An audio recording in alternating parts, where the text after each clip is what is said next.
هنبتدي وقفتنا وقفة من أجل مطالب المهندسين العادلة. لسنوات يعاني المهندسين من مشاكل عديدة. النهاردة أول يوم، أول مرة بنعمل هذه الوقفة الواضحة والقوية لإعلان مطالبنا العادلة. لا يمكن أن تستمر الأوضاع بالشكل الذي صارت عليه قبل كده. هذا أمر غير مسموح وغير ممكن. في نقابات أخرى تعاني من عدم إنجاز الحكومة تجاه الكادر. هل تعتقد إنه في نقابات أخرى هتلتحم معاكم في حركتكم؟ احنا بنتعاون مع كل النقابات المهنية وكل العاملين بشكل مهني في مصر، بأن يكون ليهم راتب محترم يحقق الحياة الكريمة ليهم.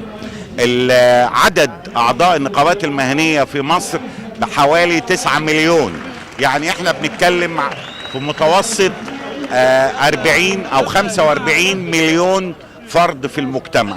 من حقهم ان يبقى ليهم كادر. الكادر ده تعبير أدبي وتعبير مادي. تعبير أدبي احتراما لدور النقابات المهنية في المجتمع، ومادي يوفر ليهم الحياة الكريمة بمنتهى البساطة. يعني الخطوة دي هدفها من المهندسين اللي اتكرر.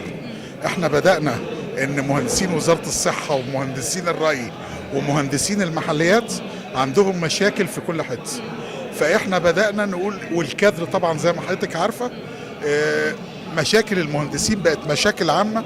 احنا بنعرض المشاكل لكل المسؤولين، مفيش استجابة، فبدأنا ان المهندسين هم اللي يجوا ياخدوا قرارهم.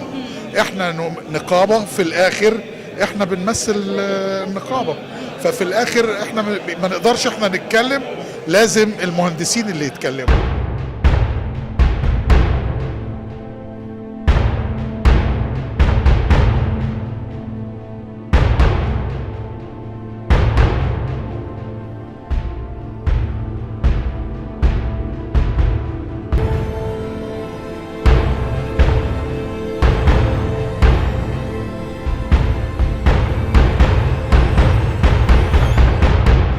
بالنسبة للكادر اللي احنا بنطالب بيه، الكادر مهم جدا، لان انا كمهندسة بشتغل بقالي 25 سنة.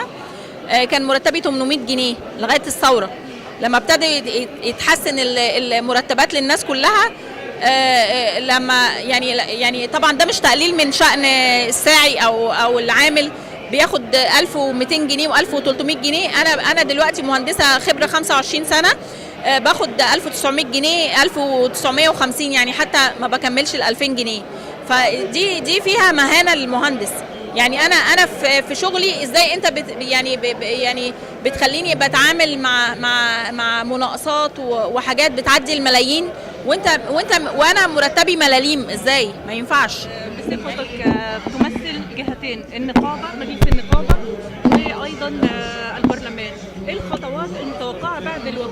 أنا هنا اليوم بصفتي النقابية، صفتي النيابية سأمارسها داخل المجلس، وسنطلب الوزراء المعنيين بمشاكل مهندسينا، نطلب استجوابهم وتقديم يعني إيضاحات واضحة وتعديلات لأوضاعهم، وهنمارس دورنا النقابي في تعديل قانون النقابة بشكل واضح. لكن هنا بقوم بدور النقابي، بقف بجوار زملائي بقول لهم ان احنا في نفس الخندق مع بعضينا لغايه لما تيجي حقوق كل مهندسين مصر. كل المهندسين بيعملوا سواء في القطاع العام بظروف عمل غير يعني بمرتبات زهيده وامكانيات غير موجوده، او اللي بيعملوا في القطاع الخاص بظروف غير عادله، برضه هنقف جنبهم لغايه لما نجيب حقوق كل المهندسين ان شاء الله.